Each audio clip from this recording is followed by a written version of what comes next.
Hey y'all, this is Courtney Scott, and I'm here with singer, songwriter, and minister Terrance Smith. Terrance, how are you doing? I'm good. It's always so weird to hear people say that, but I'm good.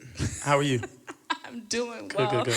Now, listen, many people may not know Terrance, but we've been friends for over 10 For sure. years. That's so crazy. Like, I feel mad old. Jesus. Y'all, we're under 30. Like, we're young. Listen, I thank you so much for giving me this opportunity to be one of the first people to sit down and actually talk to you Thank you. about all of the incredible things you're doing. And we're going to get into your project in a second. But before we do, I just want to sit and pick your brain for a second about who Terrance Smith is. Can we do that? Sure, let's do it. All right. If you could describe yourself in one word, how would you describe yourself as an artist? I would describe myself as unconventional. I think there's a way that people do things, and people often do things in a manner that's safe. And I'm okay with doing things afraid. So everything that I've done, from releasing albums to music videos to whatever, um, releasing albums with an S. There's only one. There's only one music video, but there's more to come, guys. But it always is a little bit scary. It's always nerve wracking. Every time I get up to mount the pulpit to lead worship, it's always scary. But I think for me, I'm okay with doing things afraid. And so when there's an unconventional or there's a non trendy thing that God has given me to do, I'm okay with doing it. That's really good. So you would consider yourself like a trendsetter for what I you're doing. wouldn't consider Right. myself that. It's not my.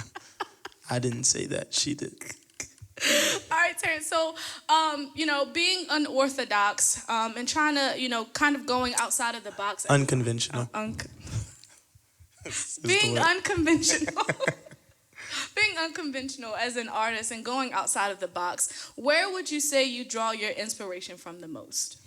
I think inspiration always comes from, first and foremost, the source of inspiration is always from God and God alone. I think a lot of times what artists tend to do is when they become artists and they make that transition from worship leader to artist, they leave the worship leader at home. And so that's not me. So for me, in my heart and in the core, I draw every bit of inspiration, first and foremost, from God.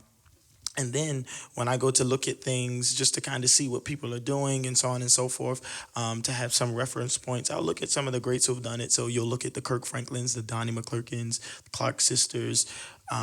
You'll look at the Michael Jacksons, the Beyoncés, the Janets. Beyonce, You look okay. at all those people to see what they're doing. All right, come on. Beyoncé. Beyonce. So stupid. All right, so that was really good, and I'm glad you related back to Christ being your Absolutely. number one source and inspiration. I feel like that's very important, especially in the gospel Christian inspiration music arena, staying connected to the source. Now, walk us through the average day in the life of Terrance Smith, like an MTV special. What does your average day look like? So it's really complex. You guys want to hear? I wake up, I brush my teeth, I get in the shower, I go to work just like everybody else. Just like everybody else. It's very simplistic. There's nothing like, I'm privileged to do some very amazing and dope things recently, but no, it's a simplistic life. That's good. I would see that on camera. New. Now, Terrance, again, I've known you for 10 plus years, Right. over 10 years. What is, I've seen you progress as a person, as an artist. What would you say to your younger self if you could go back in time? As a young developing worship leader, because that's where you started from. What would you say to what advice would you give your younger self? I would, first and foremost, tell my younger self to trust your instinct. Since a young age, I've always had a very keen and clear understanding of what God has wanted me to do. And so what happens is when you're young and impressionable, you let people who don't have the grace to do what God has graced you to do, or they've never been there, start giving you advice. And not that that's a bad thing, because I think there's a lot of wisdom that can come from people who aren't graced to do what you do. But I would just encourage my younger self to be very careful and express wisdom when it comes down to advice. That's really good, and I feel like especially because young people are so impressionable, Right. and they have the desire to do a lot of things, or they have Right. the desire automatically to move to where God instructs them to move, without exactly knowing the steps. It's very Yeah. important that we watch who we let speak into our lives, important Absolutely. to us. So that's really Absolutely. good. Now, getting into knowing you all of these years, I've also seen a glow up in your wardrobe, sir. You know, social media. You fly, sir. Thank you so much. I Fly. appreciate it. Now, let's do a this or that question, okay? Would you prefer to wear jeans and a t-shirt or a suit? Which one would you prefer on your average day? Oh, on an average day, definitely jeans and a t-shirt. On an average day, okay. Now, like performing, which one would you prefer? Jeans and a t-shirt. Still jeans and a t-shirt. Yeah, still jeans and a Really? t-shirt there. Oh, wow. Because I think like when you put on suits and things like that, it's difficult to minister in that stuff. So jeans and a t-shirt. Okay. What would you consider your favorite footwear? What's your favorite sneaker out now? Oh, I don't know. I don't know my favorite sneaker out now. I wish I was a sneakerhead. Sorry to all my sneakerhead followers. I'm trying to be one, but I'm not a sneakerhead. Help him out, Saints. Please do. Help him out. Now, But I enjoy a good Chelsea boot though. Yeah. we love our Chelsea. I love a good Chelsea boot. All right, now, so getting more in depth with your story, we know that you lost, or some may not know that you lost your mom at a very young age. Yeah. And at the top of the year, you lost your brother. Right. So how did those losses, especially the loss of a parent, how did that influence you as an artist, or even at the top of the year when you lost your brother? How did that influence you releasing your music? What impact did that have on you? I think death brings about two things, and that's responsibility and perspective. And I think when my mom passed, it brought about perspective in life. You know, like I was able to see life through that was the first major loss that I went through. And when my brother passed, I also gained a great deal of perspective. But when my brother passed, I gained a great deal of responsibility to my family. And so I think it brought about, and I think that's a manhood thing too, having perspective and responsibility and knowing how to respond, being able to respond. So that's what I learned from it. And I think so much stuff, like I could go through some crazy things and just literally as an individual, I won't be shaken. It's not because I'm trying to be strong. It's not because I'm trying to be calm. It's just that when you've gone through certain things, it's like, I'm good. You know, it's like you've gone through the fire already. Absolutely. Yeah. So life circumstances, as difficult as they are and as tumultuous as they are, it never is something that will make me say I'm throwing in the towel. That's so good. That's amazing. Yeah. And I think that's encouragement for all of those artists or up and coming artists who have suffered loss. And it might not even be death. For sure. It might be someone leaving your life, knowing not to give up and throw in the towel. And real quick, let me say this. If there's anybody watching that's an artist or you just have dreams and you feel like you've gone through some things in your life, whether it's been stuff that you've done in your past, stuff that's happened to you, if you have a burning desire in your heart and if God has given you something to do it. Press beyond whatever your immediate circumstance is. The grass is always greener when you press forward. That's so good. Now getting into the Green Project, which is why we're here, right? Oh, that was a great transition. I said the grass is always greener. You said the Green. Look at that. That's great. So getting into the Green Project, what would you consider your favorite song on the album? Listen, that question is so difficult because, like, when you're an artist or, whatever, you like everything that you kind of put out. And I've been so fortunate that there's not a label or anything telling me what to sing. So I really kind of have the control to say I want to sing this or I like this. So there were other songs that didn't even make it on the record. But for the most part, I like every song on there. Right now, my favorite bump probably is Speechless. Favorite bump? Yeah, that's my favorite one. Speechless right now is probably my favorite one to sing because it's very fun.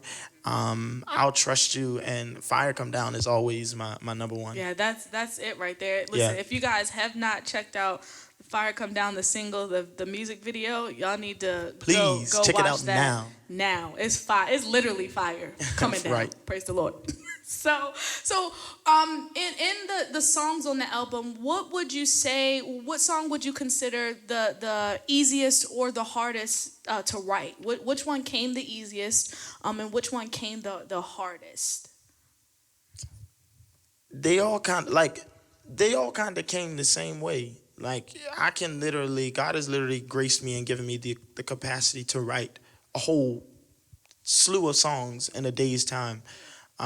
So they all kind of came about the same. The real thing is which song was it easier for me to deliver, and the songs I had the hardest time delivering will probably be "Limitless God" and "Renew Me" were probably the hardest ones. And I think "Limitless God" was difficult just because of the way the song was set up. That's more of a technical thing. And then "Renew Me" was difficult because there were some things that I had to let go of in order to be able to effectively deliver that song. And I think what a lot of times the difference between a worship leader and an artist is that, so there's Terrance Smith the artist and there's Terrance Smith the worship leader, or however you want to classify it.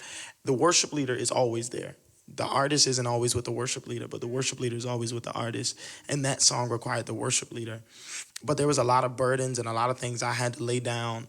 Because to literally say, God, renew me, it's like you don't get to just ask him to renew you of the things that that you want to let go. He like, all right, I'm going to renew you, all right? You know what I'm saying? That's good. So that song was difficult for me, and a lot of people didn't know it, but it was just difficult. And at one point in the song, I was just like, Lord, take it and have it. Wow. And I didn't know what it was, but it just was something like, Lord, take it and have all of it. Yeah. So yeah, those two. That's really good. And I think "Renew Me," I had that on repeat. Oh, sweet. For a couple days. Yeah, it dealt with me. It Sweet. renewed me. Praise the Lord. so, Good. so, and you literally gave a whole word just now, and we know that you are a minister. How does your calling into sharing and spreading the gospel as a messenger, how does that impact your music? Does it impact your music? Oh yeah, absolutely. I think first and foremost, like, so there's two ways that you can kind of get what God is saying to you, or whenever you're doing something creatively, and you gauge it by how it makes you feel and how you receive and how you hear when you feel those songs. But then I also think about it from a consumer's standpoint, if you will, you know what I mean, from the congregation, how they'll receive. So I think having that sort of a mentality, thinking about the people versus yourself, I think that is birthed in Terrance Smith, the worship leader, or however you look at it.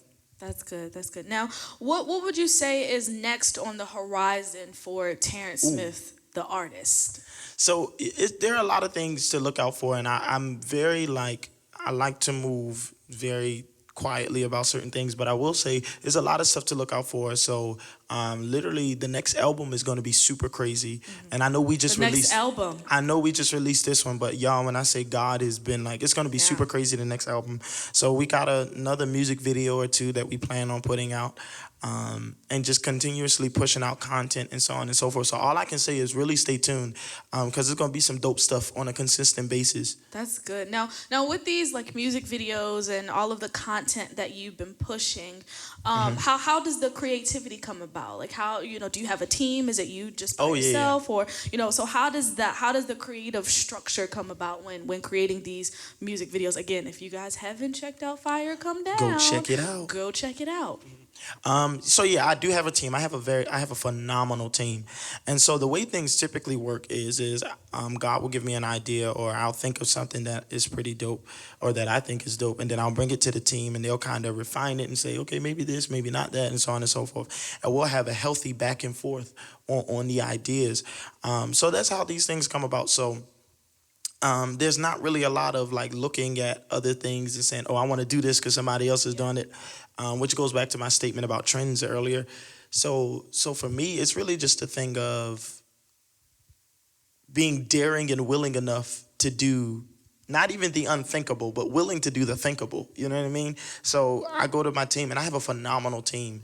Literally, like in the past, I would say year and a half, almost 2 years, they have really like rose to the occasion and made sure everything was done in a spirit of excellence. That's good. So That's good. Shout outs to my team. That's good.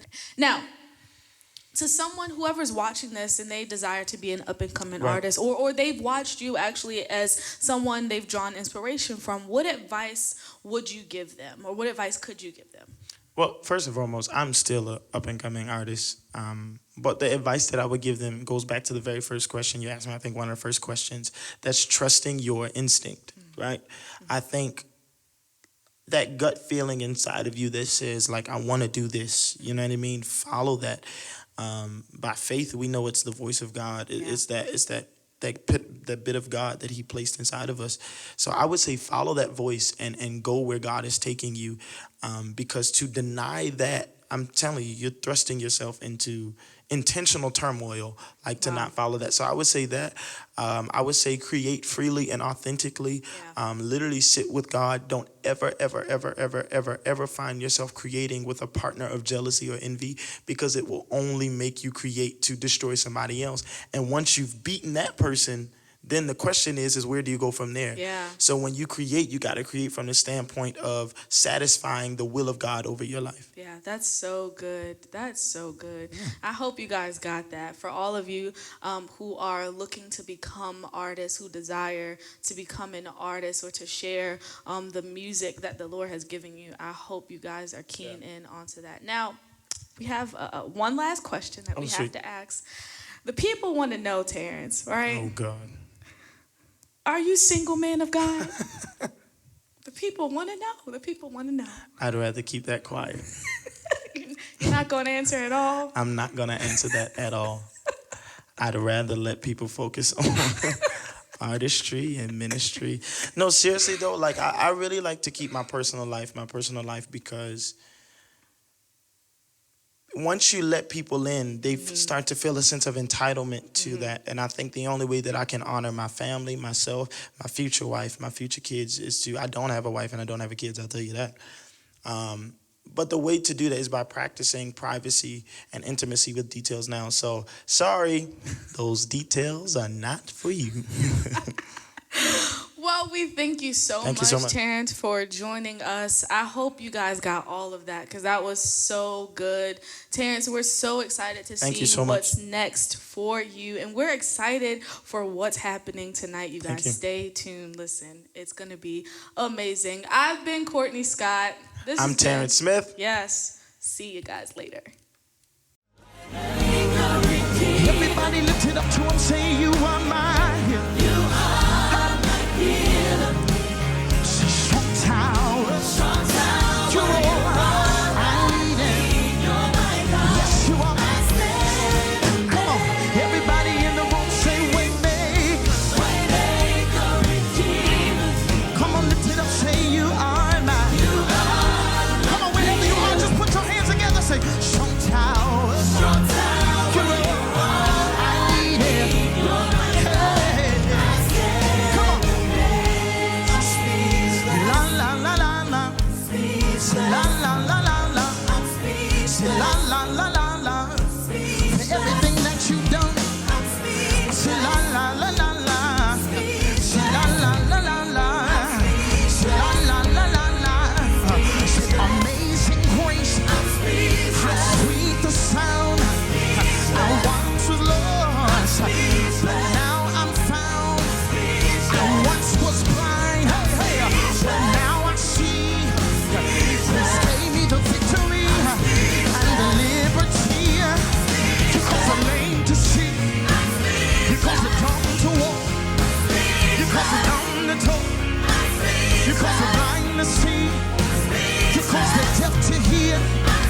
You're still performing miracles, signs and wonders.